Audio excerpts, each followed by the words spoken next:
faz parte daquela série, ou que ando assistindo, né, ou que estou vendo, que é quando eu faço um compilado ali de filmes ou séries que eu assisti recentemente e acabei não trazendo vídeos exclusivos no canal.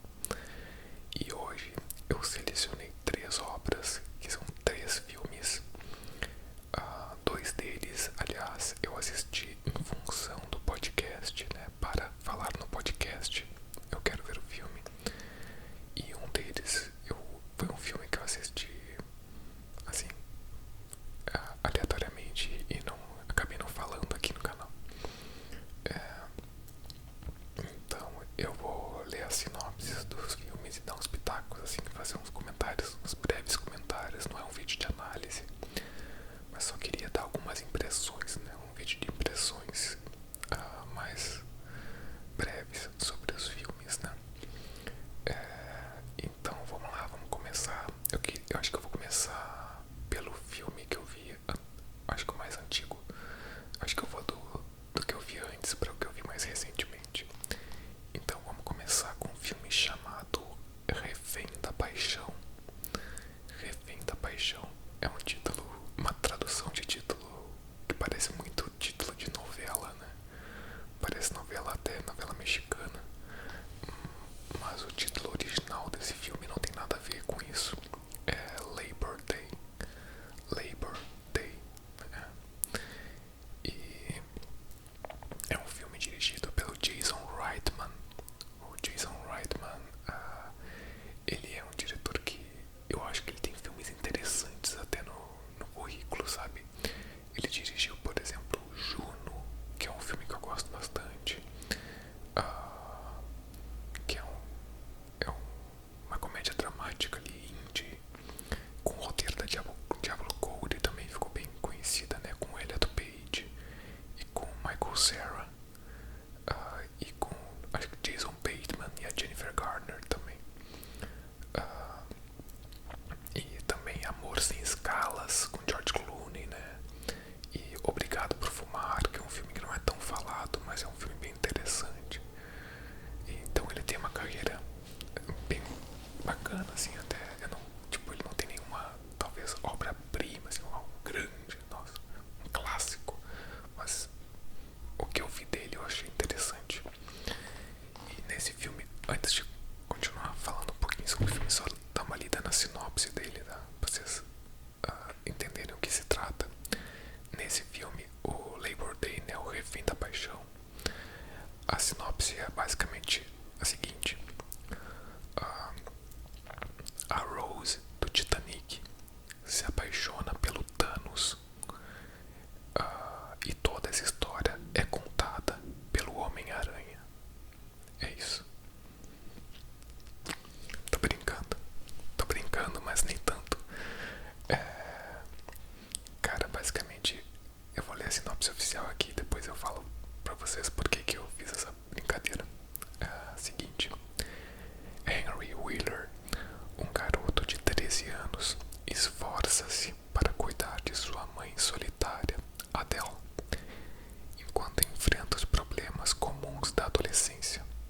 Um dia após comprarem material escolar, Henry e sua mãe encontram Frank Chambers, um homem intimidante e claramente necessitando de ajuda, que os convence a dar-lhe abrigo.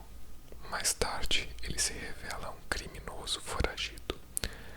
Os eventos deste longo fim de semana, do dia do trabalho, irão mudá-los para sempre. Então, por que eu falei assim? É um filme que conta uma história, ali, um momento na vida de uma mãe e de um filho, que eles encontram um cara foragido da polícia que acabou de escapar, né, da prisão, numa lojinha ali, comprando material escolar ali, como fala a sinopse. E esse cara, eu achei curioso que na sinopse está escrito: ele convence os dois a dar abrigo pra ele. Ele não convence, ele intimida, ele força, basicamente. Ali, ele intimida o garoto você.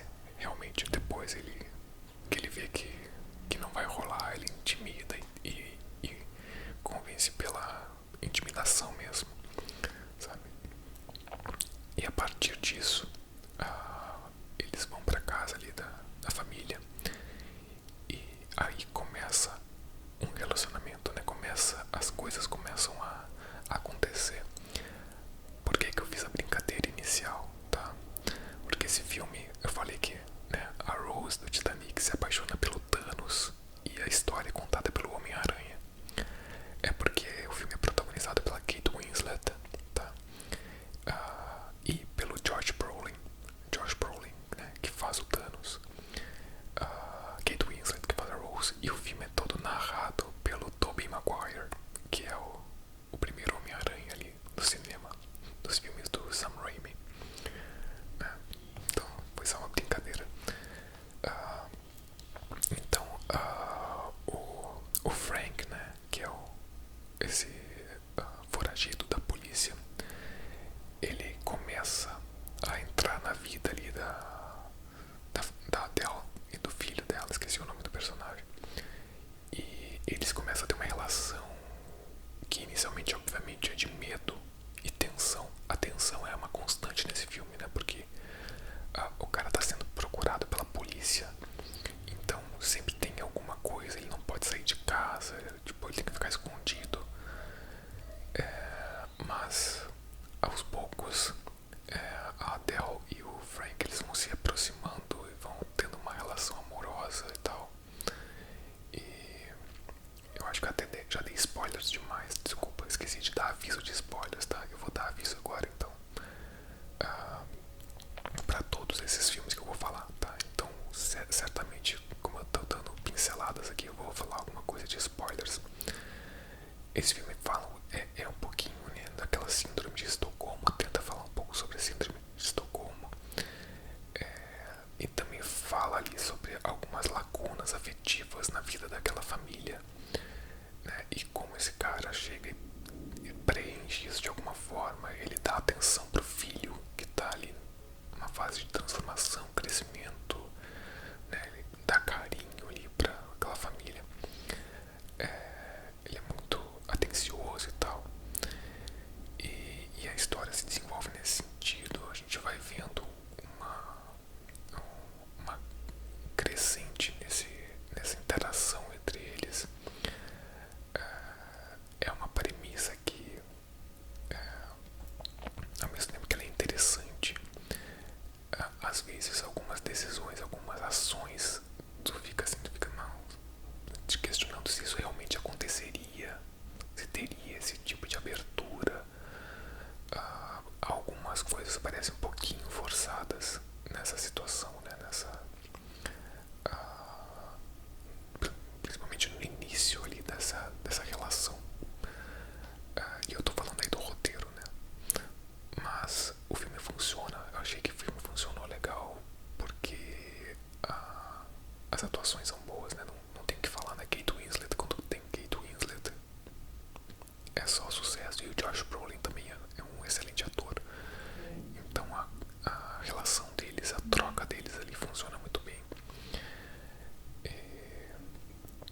E a gente vai conhecendo mais aos poucos as personagens, né? E principalmente o Frank Chambers, né? A gente sabe que ele cometeu um crime, mas inicialmente a gente não sabe exatamente o que aconteceu. E através de uma narrativa de flashbacks, que aliás eles escolheram um ator que é muito, extremamente parecido com Josh Brolin, para fazer os flashbacks. E inclusive eu fiquei pensando que eles tinham rejuvenescido ele digitalmente, mas não é, é um outro ator. Mas no geral o filme, ele consegue ali emocionar, não é um grande filme, tem ali essa narrativa de envolvimento deles naquele momento, né? A gente vê o crescimento das personagens, o crescimento dos sentimentos, né? E vai se envolvendo, a gente consegue se envolver com as personagens. Eu acho que o filme funciona, é um bom filme. Mas assim, é isso, é um bom filme e que vale muito pelas atuações. Então eu recomendo, esse filme, tá na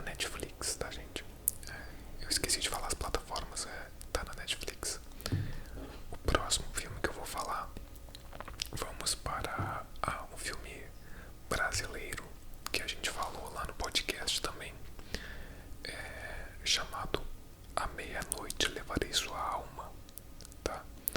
Esse filme é um filme dirigido pelo Zé do Caixão, né? O José Mojica Marins, já falecido, né? Zé do Caixão. E cara, é curioso que eu escolhi esse filme pra gente falar no podcast sem ter assistido. Aliás, eu nunca tinha assistido absolutamente nada do Zé do Caixão. Só tinha ouvido falar muito, sabe? Conhecia, né, o personagem, conhecia o diretor, de ver na televisão e tal, de ouvir falar.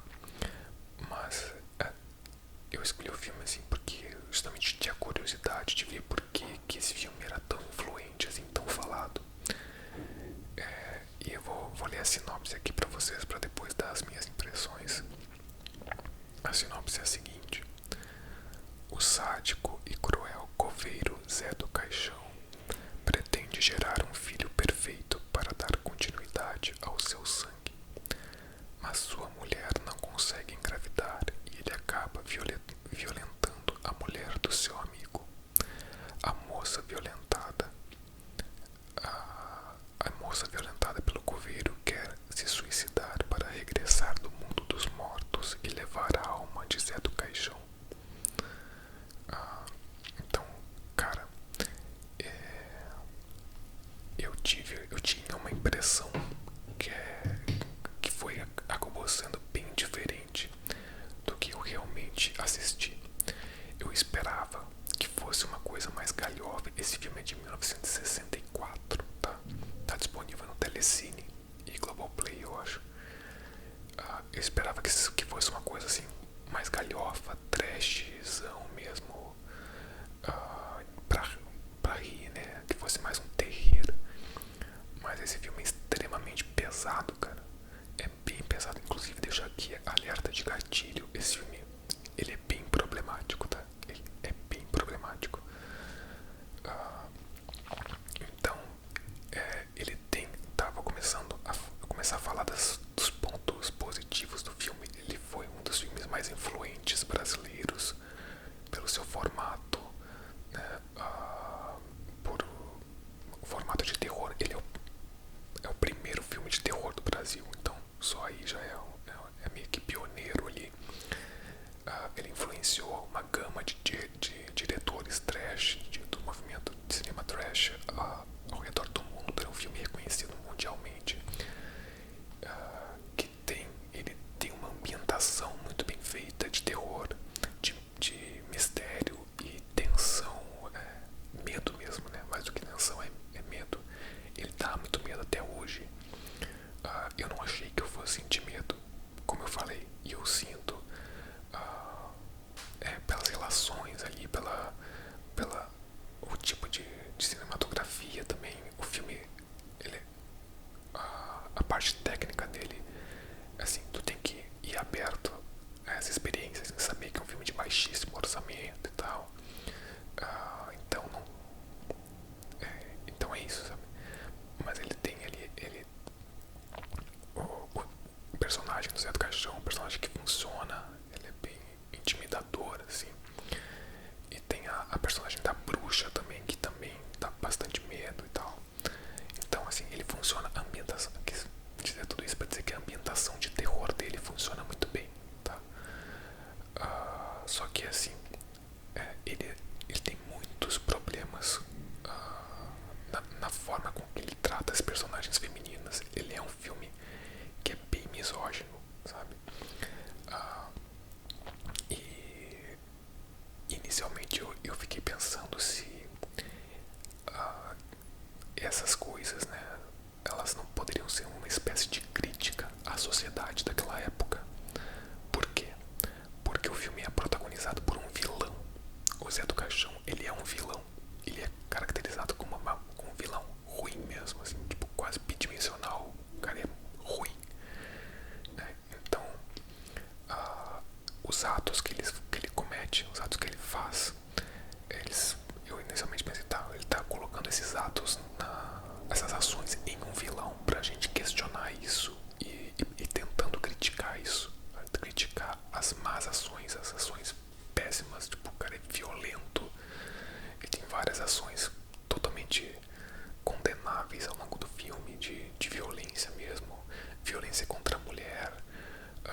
assistir, sabe? E então eu me questionei, tá, mas será que ele caracterizou esse personagem como um vilão? Ok, é um vilão. Aliás, a gente vê o filme do ponto de vista do vilão, né, que não é uma coisa tão habitual. Então será que ele está tentando criticar isso na sociedade, esse tipo de violência? Ele trata muito mal as pessoas no geral, as mulheres em especial, né? Então ele tem comportamentos assim, né? Mas aí eu me dei conta, né, e até conversando com os meus colegas de podcast, de que na verdade o filme tenta fazer várias críticas, só que de formas muito difusas e aleatórias e diversas, assim. Ele critica a religião, né? Ele critica ali a Sexta-feira Santa, ele faz ali uma provocação com as pessoas que não comem carne na Sexta-feira Santa, mas às vezes a crítica vem da palavra do personagem nos diálogos, e às vezes ela vem em forma de atitude, da atitude que tu pode condenar do personagem. Então é uma coisa muito difusa, né? Às vezes, né, fica meio perdido, sabe? O conceito do filme, o conceito da intenção crítica do filme fica um pouco perdido, e isso não ajuda em nada. Tu não tem um conceito mais sólido ali. Eu acho que é a proposta ser assim: vamos criticar tudo e todos a todo tempo, né? Mas aí o que acontece é que, como tu não tem um conceito, tu acaba reproduzindo aquelas coisas, né? Reproduzindo violência, reproduzindo misoginia, e cara, fica muito forte. Ele trata de temas muito sensíveis, e por mais que as atuações sejam uma coisa bem marcada teatralmente, assim, tu vê que o tapa passa longe da pessoa, é uma coisa mais encenada, assim, não é muito realista nesse sentido, mas mesmo assim causa um impacto muito denso, assim, muito forte. E então eu fiquei ali, ao mesmo tempo que eu reconheço o pioneirismo e a importância desse filme para a história do cinema, eu tenho essas questões que eu não consegui superar vendo esse filme, assim. Então, tipo, foi uma sensação muito estranha realmente assistir. Mas bom, nunca tinha assistido. Agora pelo menos um filme do Zé do Caixão assisti, que eu acho que é o filme mais conhecido dele, né?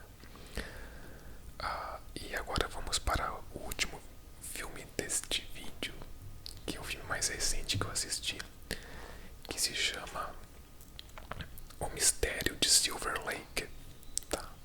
Que é um filme que a gente assistiu ali pro podcast também, dirigido pelo David Robert Mitchell. Esse filme está disponível na HBO Max, e é protagonizado pelo Andrew Garfield. Então acho que a gente tem outro Homem-Aranha nesse vídeo. A sinopse do Mistério de Silver Lake é a seguinte: o Mistério de Silver Lake acompanha um jovem meio perdido na vida chamado Sam, que um dia encontra a garota perfeita, sua vizinha, com quem passa uma noite. No dia seguinte, ela desaparece. Não existem mais sinais da garota, e todas as suas coisas desaparecem no apartamento onde habitava. Sam começa a investigar o caso, buscando todos os indícios possíveis: os pequenos rabiscos na parede, as mensagens escondidas em músicas. Seria tudo isso parte de uma grande conspiração, ou Sam está ficando louco? Então, gente, esse é um filme assim, alucinado esse filme.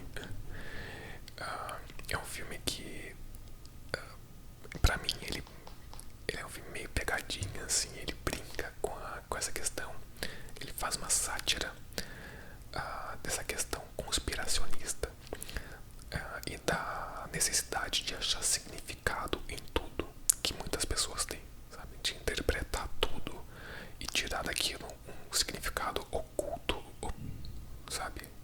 Que não necessariamente está lá. Então esse cara, o Sam,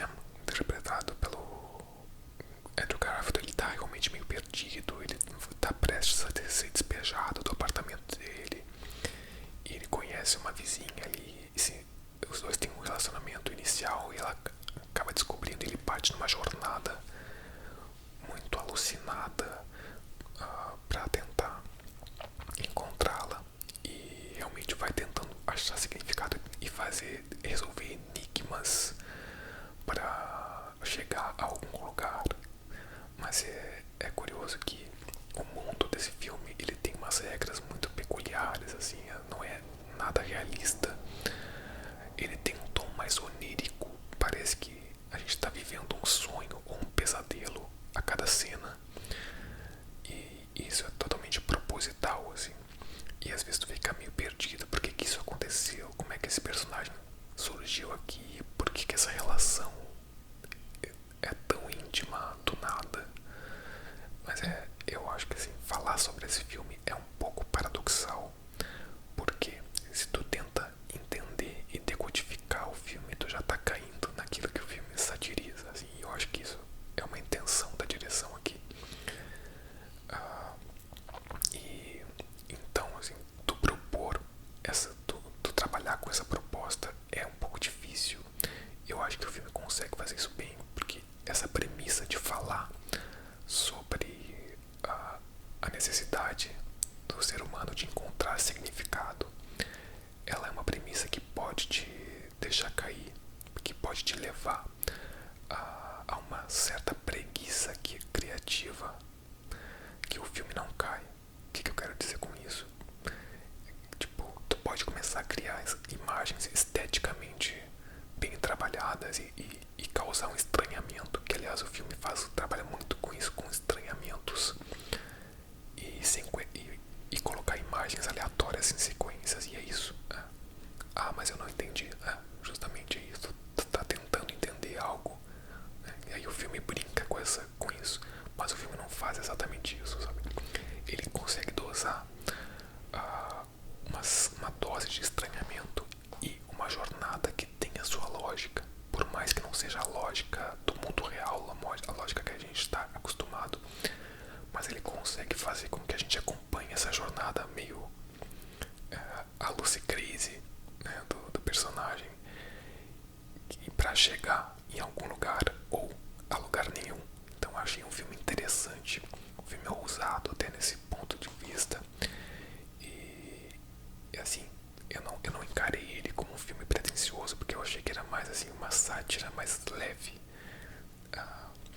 E só pra ressaltar que esse filme aí, pontos negativos, ele também tem bastante problemas na forma que ele trata as personagens femininas, né, que são por vezes bem objetificadas e não tem as suas individualidades, assim, são todas personagens meio parecidas e não muito bem desenvolvidas. Então o filme também tem essas questões bem problemáticas.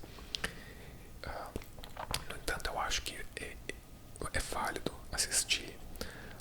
Um filme bem diferente do que a gente está acostumado, e deixo aqui então como recomendação para vocês, para finalizar esse vídeo, comentando essas 3 obras aqui, né? Silver